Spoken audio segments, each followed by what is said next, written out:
once I graduated the Naval Academy, I was commissioned as a surface warfare officer. So I went to San Diego. And one of the first things I actually did at that time, once I was eligible for my VA loan, was buy a condo in San Diego. I closed on December 31st, 2008, so right as the market was crashing, and it was a great experience for me. I loved owning real estate. It felt very empowering as a young woman, being able to buy my own real estate. And honestly, it set me up for success to transition off active duty and to kind of explore what the civilian world is like. My time on active duty, so drove warships. Once I got my surface warfare qualification, I actually transferred into the public affairs community, and that's where I spent most of my time in the Navy. I worked at the Navy news desk at the Pentagon, so doing media relations, advising some of the Navy's most senior leaders on media relations and communication strategy, and responding to tons of crisis, both at the Pentagon and then when I was deployed overseas as well. So I really think my experience in the Navy has kind of set me up for success to be a unique realtor, because I come at it from a strategic advisor perspective and not from a salesperson perspective. My goal is really to help understand the market, explain it, teach my clients what's going on and how it impacts them, and really leverage that information so they can make the best decision for them. So, and I'll jump in real quick. I think what's really cool about Lauryn, she is unique for sure, but then a lot of the military folks have a lot of the same types of experiences that Lauryn has had and has accomplished. And that's one of the reasons why we love working with the military crowd, is that in many ways, they're kind of like certified project managers, certified leaders, which is a great skill set to have, especially in real estate, because there's so many things that can go wrong in a real estate deal. Oh, yeah. Yeah. I think I did get a master's at the Naval War College. So I said that I have a master's degree in war, and really kind of plotting and planning is one of the strengths I bring to transactions and just the market overall. So I am in Denver, and I do think my unique experience, I do have a lot of media that reach out to me. So frequently quoted in the Wall Street Journal, Business Insider. I had a local TV show for a little while too. So just want to kind of share that perspective. I'm going to try and keep this high level and not necessarily Denver specific. So you were on TV. I didn't know that. That's really cool. I had a little TV show for a few months, so it was a good experience and great way to just communicate what's going on in the local market in Denver too. Oh, cool. So I just share core values, primarily military focused crowds. So understanding kind of we come into this profession having a strong moral and ethic basis and foundation. And I really continued that within my communications with my clients. So I always share this slide, but I added the military photo to show that I was actually in the Navy. And I share this because I really want people to understand what to expect from me when they elect to hire me as their agent. So really always trying to operate with excellence at the highest level possible. My goal is to always add value to every conversation so that clients, consumers, anyone who I chat with has a new perspective and insight to make informed decisions. And then thinking strategically, what's going on the national economic level, how does that play down onto the local level, and even into a transaction, and how do we win? So that's a little bit about my core values. And I think it really leads into a mindset shift that I'm encouraging everyone on this call and anyone who works with an agent to really start thinking about your agent in a different manner. I think my value is not in opening doors for you to see a home. My value is to help sure that you're mitigating risk. I'm providing you expertise that is from my experience in the market, doing hundreds of transactions and working with hundreds of clients, and understanding what the potential risks and opportunities are so that you know your options and can make that informed decision, and to be transparent about the process. I think one of the most challenging things for most consumers is that you don't buy and sell real estate every day, most people. And so understanding how it's done can be complex. If you've ever learned to or Googled how to buy a home, it's very confusing, tons of different answers. So education and transparency, making sure you understand every step of the way and making those smart decisions is really what I offer. I think when you have this mindset shift and realize that your agent is not there to open your door for you, but to really be that strategic advisor, you're going to see the value that they can deliver across your lifetime. So I really say that I become a real estate advisor for life for my clients. And I want you to think about that. Your real estate agent should just be as critical as your CPA, your attorney, your financial advisor, especially when a majority of Americans' wealth is locked up in real estate. Having that trusted resource beyond the transaction is what's going to set you up for success. And I'm glad you brought that up because, the NAR settlement, which I know you're going to talk about momentarily, the NAR settlement is changing, or definitely can change, depending on which market you're in, how homes are transacted upon, which has implications for us as Trophy Point, has implications for regular consumers that may be on this. And I just offer that matters a lot, even more so these days than ever before. Awesome. Well, thank you. And I think just having this mindset is what I was going to go into my first point, actually, if you move on to the next slide, is smart hiring.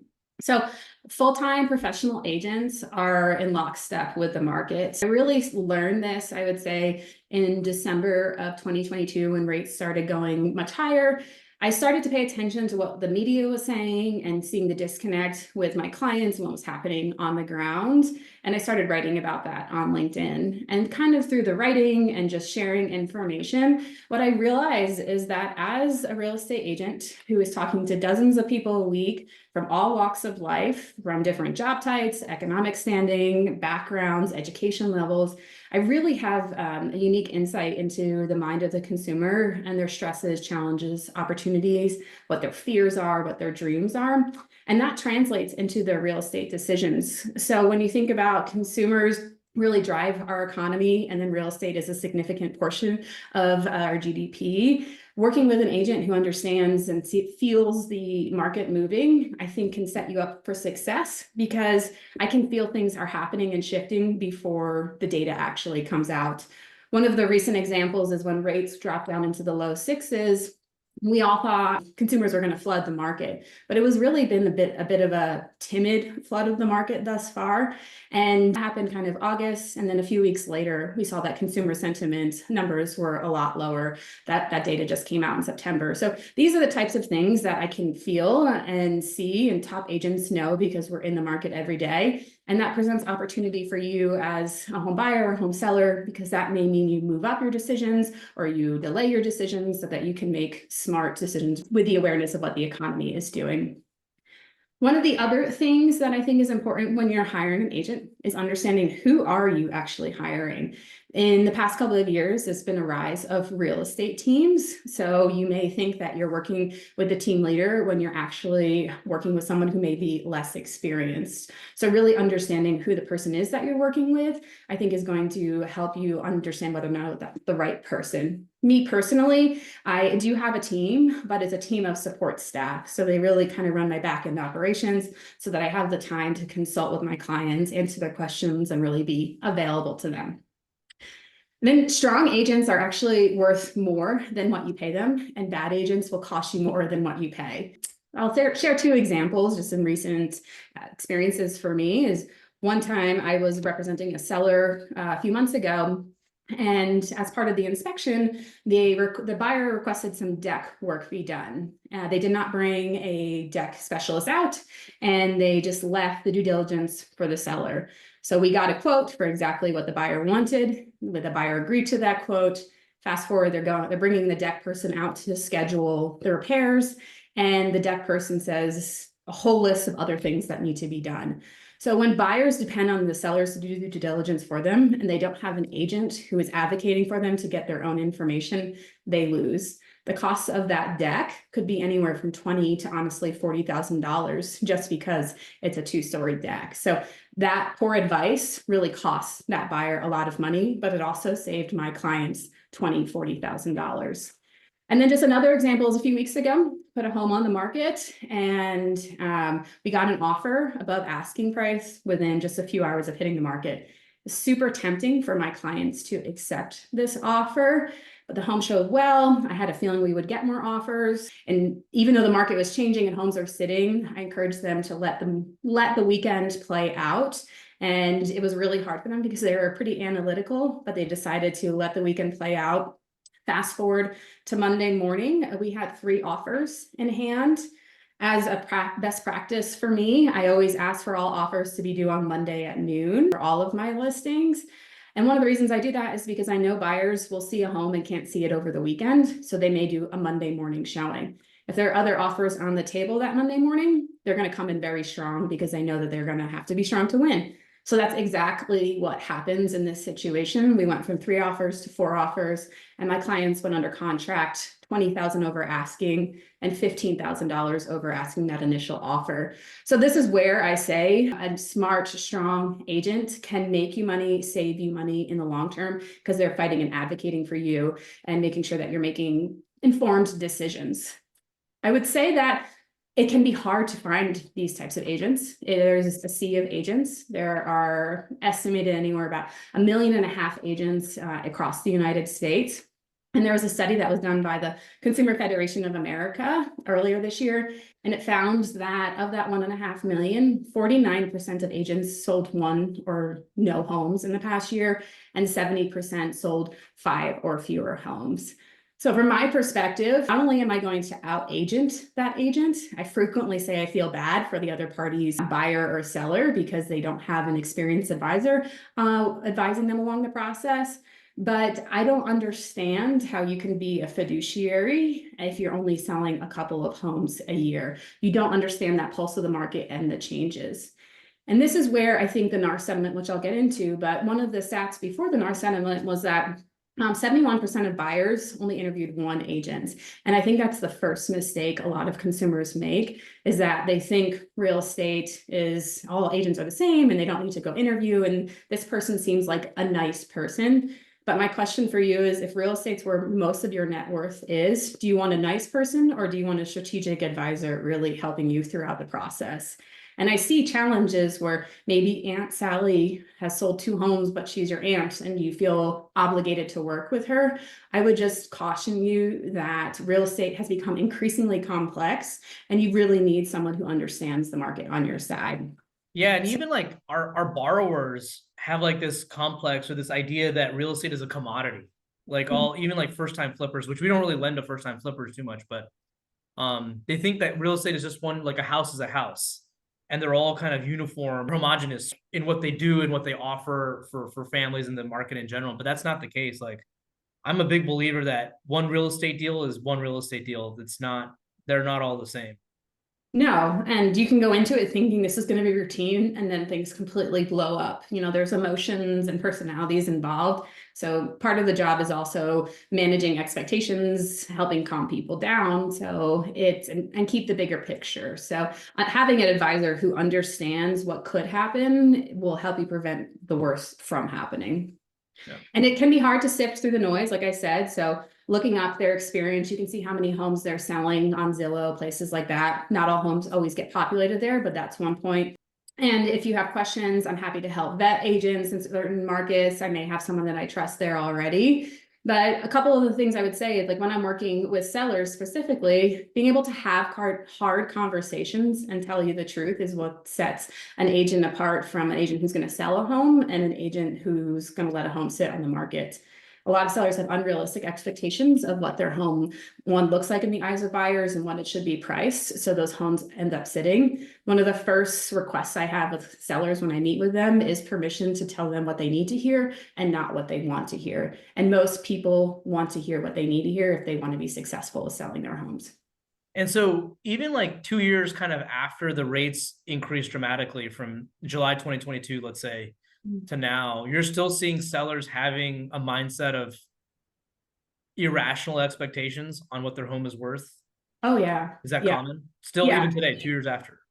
I think that's one reason why we have so much inventory on the market right now. Unrealistic expectations, deferred maintenance, not taking care of your home or presenting it well. A couple of weeks ago, I showed like 20 or 30 homes in a 4-day period, and I was like so dismayed of the condition of the homes and just felt like they weren't special, they weren't well taken care of, deferred maintenance, not organized, and they're expecting an outrageous number. So really, one of the listings I'm putting on the market in a few weeks, I've been working with a seller for a few months now and actually have contractors in. We're making updates and repairs and everything like that to make sure the home shows how buyers need it to show. Because really, once you decide to sell, it's no longer about what you want and expect as a seller. It's all about what the buyer wants if you want to be successful. Not everyone may understand or know the full details, and I'm not going to get into a complex antitrust lawsuit. But I think the takeaway for you is that there was about a year ago, the National Association of Realtors and some brokerages were found guilty of anti-competitive practices, antitrust practices, and essentially, as part of that multi-billion-dollar class action lawsuit, some monumental shifts happened in the real estate industry. First being that as of August 17th, buyer agent compensation can no longer be advertised in the MLS. So the MLS, multiple listing service, where all the listings are populated and then pushed out to various platforms like Zillow.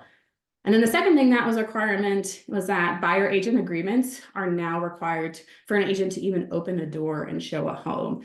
So kind of what the takeaway for consumers really is, it boils down to two questions: what and how. So what is the compensation that you are negotiating between you and your agent as outlined on the buyer agent agreement? It will have a percentage of what that buyer agent payment is, and then who is responsible for it.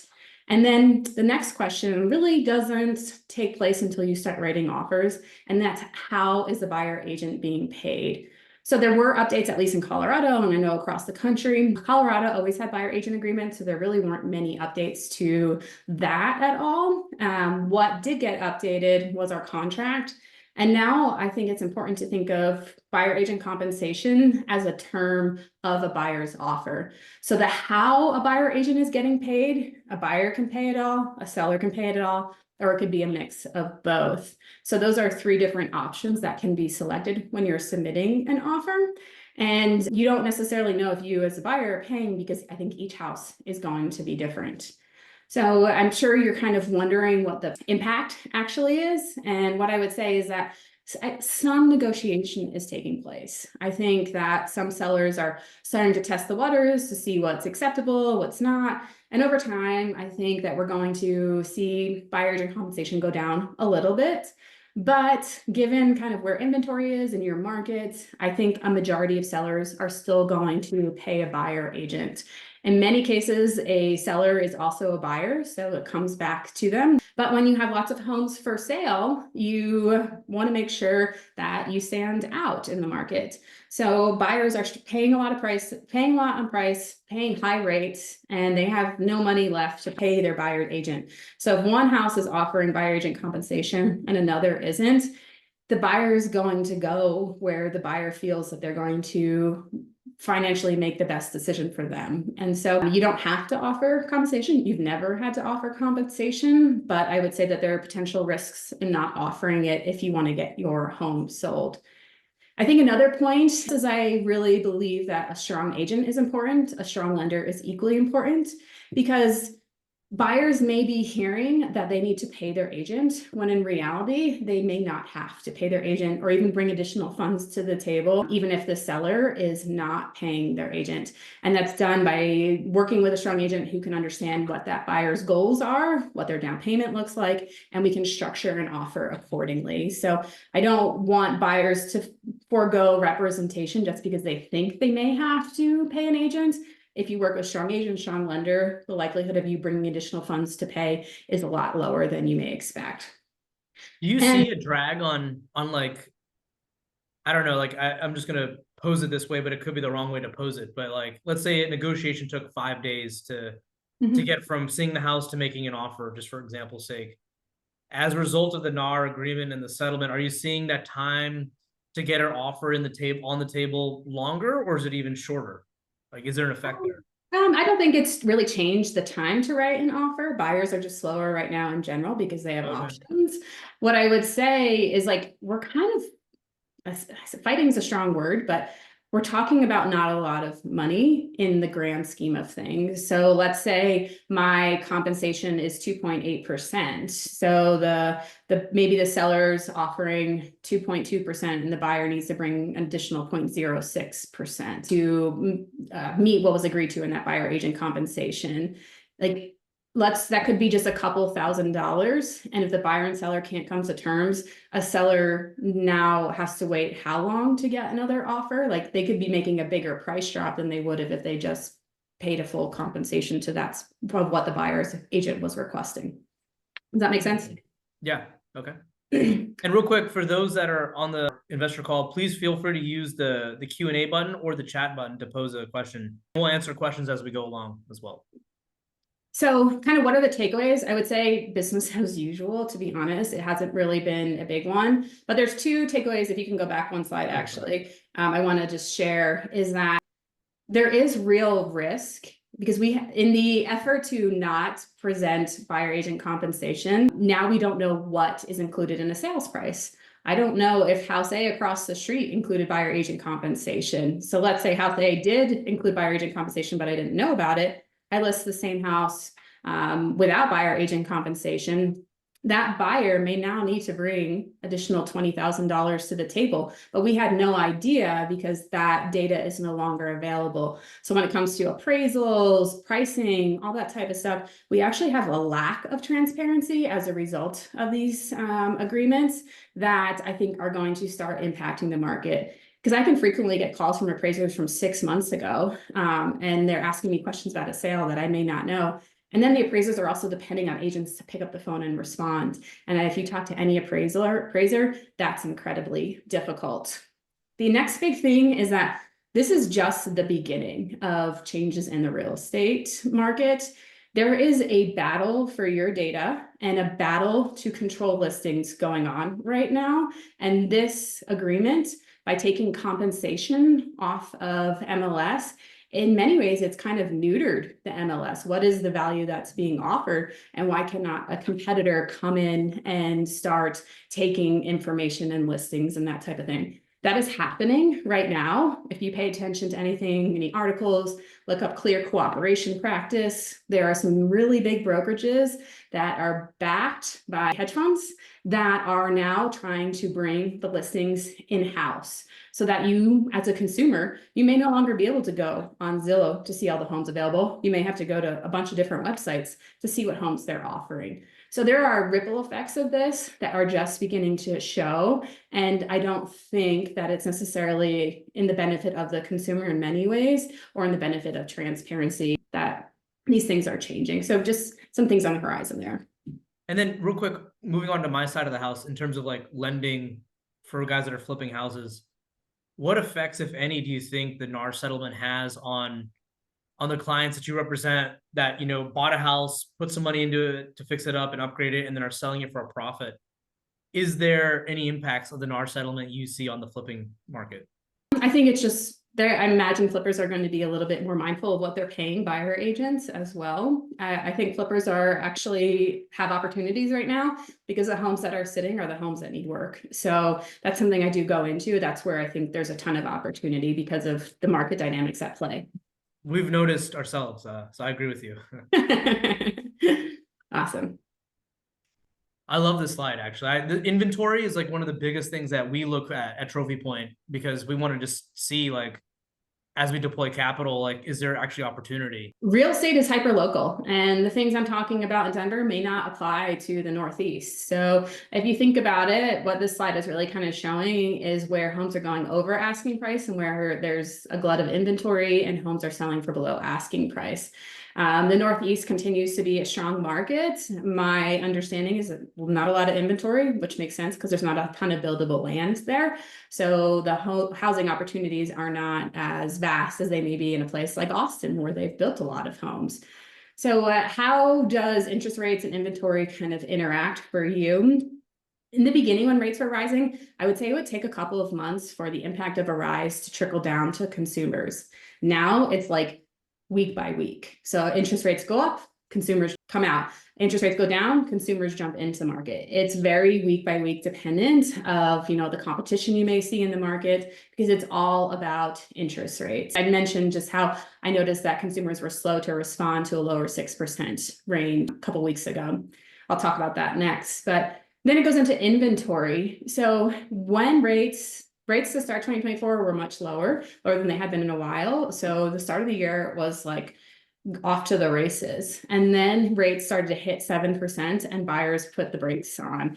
As a result, what is typically a much busier selling season, it slowed down very quickly. And I was pricing homes in May using comps that sold in April and having to go 5% below what those sales prices were. So like just to like see how quickly the market changes, and that goes back to like seller expectations, understanding how quickly things change, I think is really important.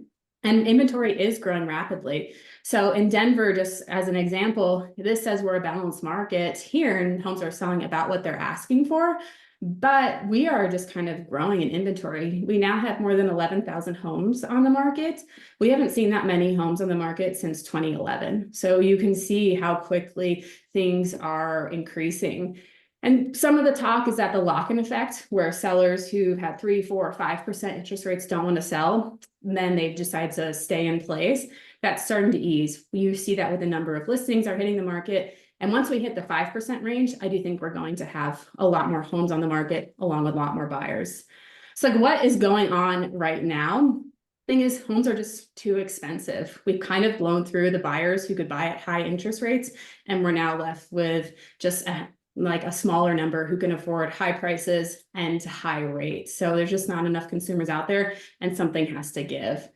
I think we just have a lot of uncertainty, and that's one of the reasons why I don't think buyers flooded the market with the low 6% range. The election, and who knows what's going to happen after the election, jobs kind of being talked negatively, but of course now we had a good jobs report on Friday, and just the inflation effects. So like the cost of living is just more expensive for people. That's not going to go anywhere. So just this uncertainty, I think, influences consumer behavior.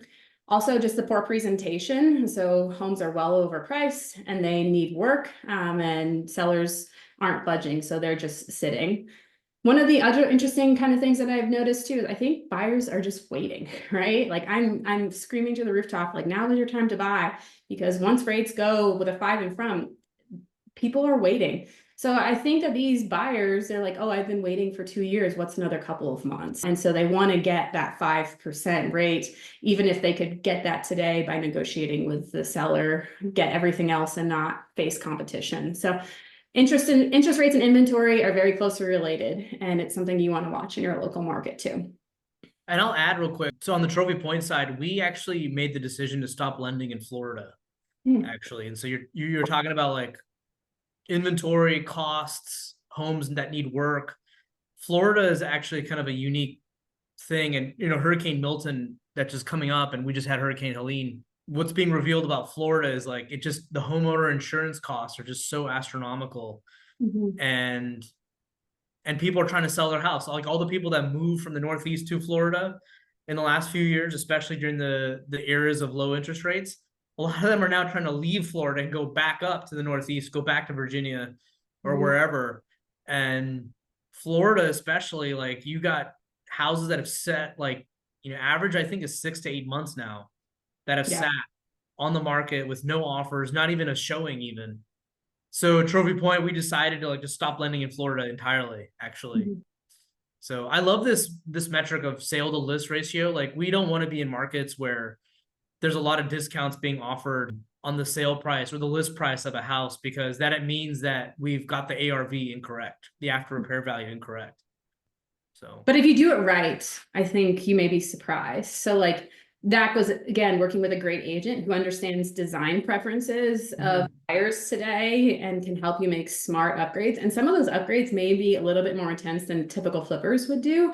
But I would say that doing some of the bigger updates, like vaulting a ceiling or tearing down more walls and that type of thing, you're going to spend more, but I think you're also going to make more, because those homes will show very well and buyers just go crazy off of those. They love those homes. So it's really kind of like, what is your plan for the home, I would say, and that should help inform kind of the work and whether or not it's a smart purchase. Yeah, and that's what we listen for too. Like within the first 5 minutes of a call with a borrower, like as we ask, what's your plan for the house? The plan has to match what's going on in that neighborhood, which is why many of our flippers are real estate agents themselves. So this kind of goes into what we were just talking about. So where are the risks that I'm seeing? And extreme weather just continues to be a challenge. So I think that you really need to think about weather wherever you buy and what those specific local risks are. So I live in Denver, I back to open space, and I'm constantly worried about wildfire. It happened here in 21 in the suburbs, just outside Denver. One of the most expensive wildfires in the country, top 10. So it's just something that's always on my mind. Other things that we have to worry about here is hail. Hail ruins houses and roofs and everything like that, and get a lot of hail. So it's going to be location specific, but I think we can just use Helene as an example of look what happened hundreds of miles inland. People who've bought these homes on the hillsides now experiencing like mudslides. So like those are things that they never would have thought about when they bought the home. So I think when you're buying, you need to really look at the geography and the risks much more intently than you probably ever had before, because homeowners insurance is actually becoming a big issue. Nationally, it's gone up 20%, expected to rise another 6% this year. Things that I'm seeing is that hail and wind deductibles, at least here in Colorado, are now becoming a percentage of the home, and you don't have an option of just like a $500 or $1,000 or anything like that on new policies. And insurance companies are absolutely doing their due diligence. They're using drones, they're using AI, satellite imagery to investigate your home and dropping you without any notice. They're also limiting the amount of policies that can be issued in specific areas per month. So, State Farm, for instance, may only issue 6 policies in a specific area. So like doing due diligence on property insurance, it's something that I encourage my clients to do right from the beginning when they go under contract. Do not wait, because you may not be able to get property insurance. The challenges that I am seeing, old roofs. So if your roof's more than 10 years old, you may get insurance, but not for the roof. Old water heaters failing, tree overhang. Like I have clients who get policies and then they get dropped a month after closing. Is it true? So in we don't lend in California for a variety of reasons, but is it true that like in places like California that insurance carriers are not even writing home insurance anymore? That's what I've read in certain areas. I had some clients in the foothills, in the mountains, their property insurance doubled in 1 year. So, and there was only one carrier that would provide it. And all the insurance brokers, I had to give them a couple, and like they only got one policy and it was just double. So I think it's just going to become a bigger issue. And I know that even in Florida, right? Like there's a secondary market. I don't know Florida's insurance, but I've heard there's like different layers of insurance you can get, and it's all quite expensive. Well, Florida, as conservative as they like to pronounce themselves, they're actually forming a state-sponsored health insurance scheme, I think, because no one is willing to write insurance anymore in these particular areas. I mean, we don't lend in them anyway. But I think it's going to come across the country, right? Like Florida, Colorado, Texas, California, some of the most expensive homeowners insurance states. Like it's going to come to bite everybody, right? Because if one state is in the red and one state's in the black, like they got to balance out that somewhere. So I think it's just, you're going to have to pay attention to this. And if you have rentals, you may have to increase your rent as well to cover these increases. And then just some other risks like HOAs. I see HOAs kind of being a big challenge as a result of the condo collapse in Florida. I'm from New Jersey, and I was back home a few weeks ago, and my aunt told me about how there's a new law that the state passed requiring a certain percentage of all capital reserves for all HOA communities to be funded. So I think this is a good thing, to be honest with you, because the condo collapse in Florida happened for a reason. People didn't want to pay money for maintenance. The building deteriorated, and unfortunately, lots of lives were lost. So in the aftermath of those collapses, we definitely saw financial challenges because loan types could no longer be offered in certain HOA communities. Other things I'm seeing is huge insurance deductibles for communities if they need to get new roofs. If they don't have capital reserves, they got to increase the capital reserves, and lots of poor maintenance. So special assessments, I'm hearing a lot more about those. And I would encourage you to read everything before you buy in an HOA community, including all of the meeting notes. One of the challenges you may not realize is that if something is discussed in an annual meeting, those meeting notes may not be released until the current year's annual meeting. So you may not get the notes of what was discussed from a year ago until today. And there could be some really critical information that is in those meeting notes that you don't have access to as a buyer. So just be careful. And honestly, if you have a property that is in a poor condition, I would just get out, or else you're going to be faced with lower values and a special assessment. So get out at maybe a little bit of a lower price before the special assessment comes, because I'm seeing it happen a lot more.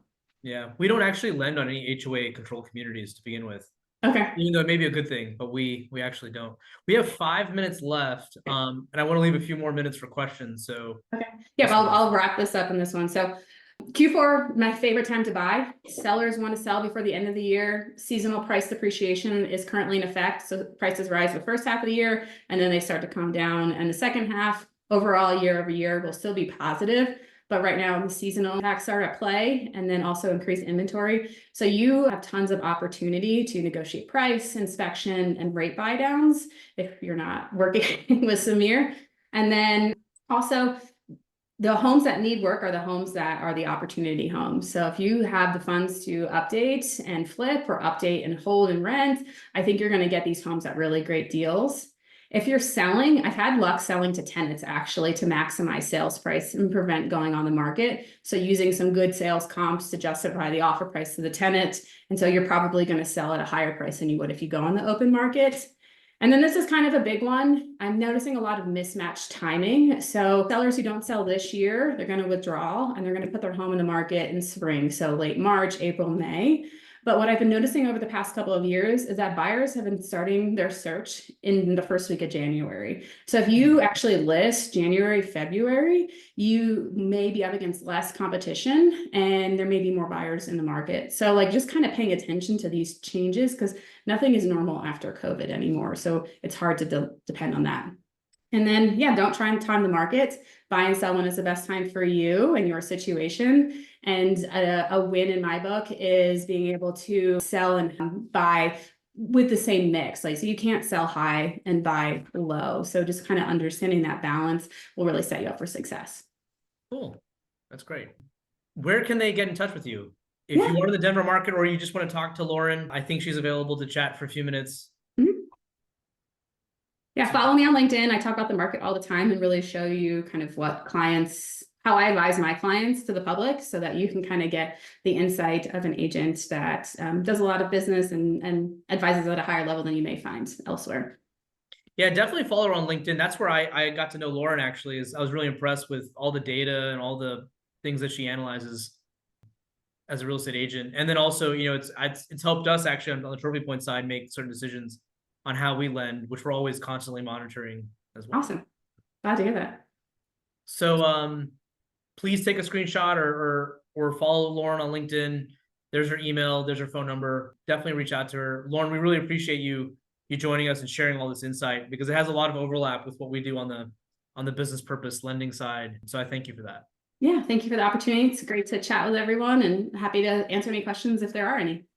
Yeah, sure. So please go ahead, raise your hand if you'd like, or use the chat button at the bottom, please, and go ahead and ask questions. Whether you got questions of Lauryn or questions about the fund, we'll hang around for the next few minutes. I guess, Samir, what do you want from real estate agents when you guys work with them? That's a great question. So we look at it as a value chain, right? So in the value chain, there's the lender, there's the person flipping the house, obviously, which is the buyer, there's the real estate agent, and then later on in the chain, there's the seller. They're the seller, but they're selling it to somebody that's going to buy the collateral that we've lent on. And there's another agent involved maybe on that front. And then there's also the lender of the buyer, of the future buyer as well. And so we rely occasionally on broker price opinions in the early days of doing a loan. And so many of our flippers have an agent they work with. They rely on that agent to help establish the comps. So like our first stage when we make a loan is the screening. And so in that screening application, we have many flippers will attach a broker price opinion on what an asset, you know, single family or multifamily home is worth based on available comps. And so we like working with agents that are like experienced, that have been in their markets for a long time, like 5+ years, that have at least seen a cycle or two in terms of what's going on. And sometimes like our underwriting team will talk to an agent. If there's like a question on future ARV after repair value, we'll talk to agents, because the agents are probably the best ones to help us, at least as a starting point, know what the future value of something is going to be worth, which is why we lend in the first place. No, I think that's good. And I think trusting that agent is going to be important too. And tracking their record, like what was their projection and what the home actually sold for. I know they can't control the market, but they can also predict and project too. So just kind of keeping that in mind would be important too. Yeah. So Jeff has a question, sort of on that vein. Do you foresee a rate decrease creating demand and further increasing prices with lower or low inventory? I have my opinion, Jeff, but I'll go ahead and let Lauren go first. Yeah. So again, I think it's going to be hyper local and depend on when rates drop. What does the inventory levels look like in your specific market? I think one of the things that the Federal Reserve has constantly been talking about is like inventory is low, right? And so when they drop rates, what we don't want to have happen is buyers flood into a low inventory market, because that's only going to push prices up. In a lot of markets across the country, inventory levels have risen. So I think that's going to be a bit of a buffer to lessen the impact of the flood of buyers that will hit the market, and hopefully will not cause prices to rise. Honestly, one of the things I used to tell my clients that they need to be in the home like 3 to 5 years to be able to sell successfully. I think in certain markets where prices haven't depreciated a ton and they're still elevated from the pandemic, that timeline is going to have to stretch out, because I think we're going to see kind of flat appreciation, maybe a little slight depreciation over the next couple of years, just because we have inventory now. And so since we have inventory in many markets, pushing those prices up is not going to be as big of a challenge. Of course, in the Northeast, that could be different, but in the markets that have high inventory or balance right now, I don't think you're going to see a ton of price appreciation over the next couple of years. Yeah, so we see demand increasing when rates go down, obviously. We also, on Trophy Point, we also lend in like MSAs, market sizes basically, or metropolitan something areas with like 50,000 or more people. And depending on who you read, like there's a shortage of housing of 3 to 5 million units across the country. We're still bullish on the Southeast United States, except Florida. Georgia and Texas are our most populous states, and the velocity is still there. So Jeff, yeah, I think overall, like we're going to see more demand, which is great for us, because on the lending side, we want as much velocity as possible. Like we lend in January and houses are selling in April, May, after the rehab plan is complete. And I think rates decreasing will only make that better for us. I would say that there's opportunity if you're an opportunity hunter, like I'm sure most people are here. New builds, like buying new builds today, present tons of opportunity, because you can get super low rates, hold them, and you can negotiate because they have increased inventory. And not only that, now they're competing against the increased resale inventory too. That's a really good point, actually. So, for the investors on the call, and I'll talk about it in our quarterly letter, but actually the last 3 months, we just started piloting funding new builds or new construction builds. Actually, that's something we didn't do the first 4 years of our fund. But based on Lauren's point, actually, we actually see that there's more value creation, more safety for us in funding those types of deals. And then Dave, our chief lending guy, he actually builds houses himself as well. So we have the underwriting capability to do that. So cool. Well, Lauren, I don't want to take up too much more of your time. Thank you so much for joining us and sharing your experiences and your insight. I really appreciate it. It's always good to connect with another Service Academy grad, especially in my same year group. That's even more gratifying. Definitely. No, I appreciate the opportunity. And if anyone ever has questions, you know where to find me. And thanks again, Samir, for the invite. Yeah, for sure. And I'm gonna, oh, sorry, go ahead. I said beat Army. Oh, the good news is that both Navy and Army are now 5-0 this season in football, which is fantastic. Yeah.